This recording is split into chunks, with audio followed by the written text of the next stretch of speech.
Balita mula sa bansang Peru, kuwang-kuwa sa video ang pagbagsak ng isang manong bulalakaw. Laking gulat daw ng mga taga-Cusco dun sa Peru po yan, sa animo ay nagbabagang bato na yan na gumuhit sa kalawakan. Nangyari yan ilang oras matapos silang manangalian, may 10 araw na ang nakalipas. Hindi pa ngayon matiyak ng mga eksperto kung saan yan bumaksak.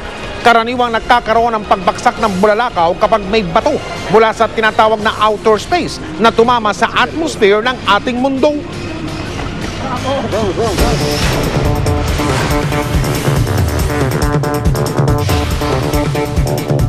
Isa ang GMA Network Incorporated sa mga tumanggap ng Gawad sa Gisag, Quezon. Mula po ito sa Komisyon sa Wikang Filipino, manananggol na nagtapos sa MLQU at sa Quezon City Academy. Bilang pagkilala raw ito sa kontribusyon ng GMA sa pagsusulong ng Wikang Filipino sa mga programa ng istasyon. Pinuri ang matapat na pagbabalita ng GMA at paglinang ng talento ng mga artistang Pilipino na nagpataas daw ng kamalayang sosyo-kultural. Kinilala rin ang naiambag ng GMA Pinoy TV at GMA Live TV sa mga Pilipino rito at sa ibang bansa. Ang aktibong pagtulong ng GMA Kapuso Foundation at ang paggamit ng tagline na Kapuso ng bawat Pilipino. Si GMA Vice President for Regional TV Operations Ricky Escudero ang tumanggap ng parangal para sa istasyon.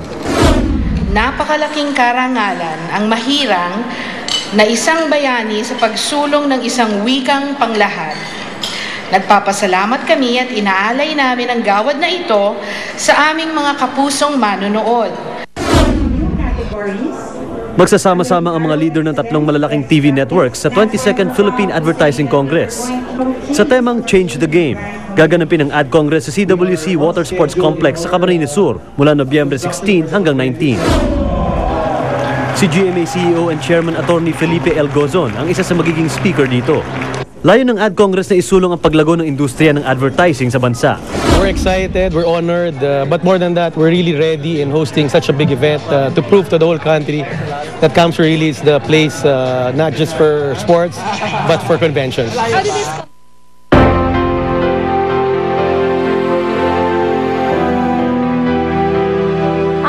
Kailangan ng ating mga kababayan, simple man o may kabigatan, ay pilit pong tinutugunan ng GMA Kapuso Foundation. Katulad po ng ginawa nilang pagbisita sa ilan nating kababayan sa Abuyog, Leyte. Tunghayan po ninyo.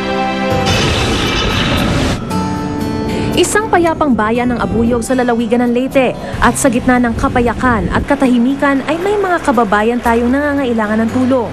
Malayo man at maraming balakid, hindi po tayo nag-atubili na sila'y dayuhin. At eto nga, tunay na kagalakan at taos na pasasalamat ang sumalubong sa atin. Iba't ibang larawan ng hirap, pagtitiis at kawalang pag-asa ang ating nakunan. Maraming salamat sa inyo, ma'am. Mula ko ni Buligan. Wow, naman kami dito. Ako mga anak, waray kami pagkaon. At sa ating munting paraan, sinikap nating pawiin ang kanilang mga dinaramdam. Tulad na lamang ng pamilya Bigonte, na dinalhan natin ang pagkain at ilang damit. Ipinaayos din natin ang pedicab na siyang pinagmumula ng kabuhayan ng mag-anak. Buligan ako sa gym Mapasalamat ako. Isang karangalan po na tayo ay makatulong sa mga nangangailangan nating kababayan. Salamat at tinda ko sa iyo. Buligan niyo akong anak. Hangad po ng GMA Kapuso Foundation ng mas maayos at payapa ninyong buhay dyan sa Abuyog, Leyte. Nagpapasalamat ang GMA Kapuso Foundation sa lahat ng mga naging katuwang nila sa kanilang pagbisita sa Abuyog. At sa mga nais na maging bahagi ng mga proyekto ng GMA Kapuso Foundation, magsadya po lamang sa kanilang tanggapan o magdeposito ng donation sa kanilang bank account o mag-log on sa www.kapusofoundation.com. Susunod, bangkay ng isang babae na tagpuan sa isang bakanteng lote.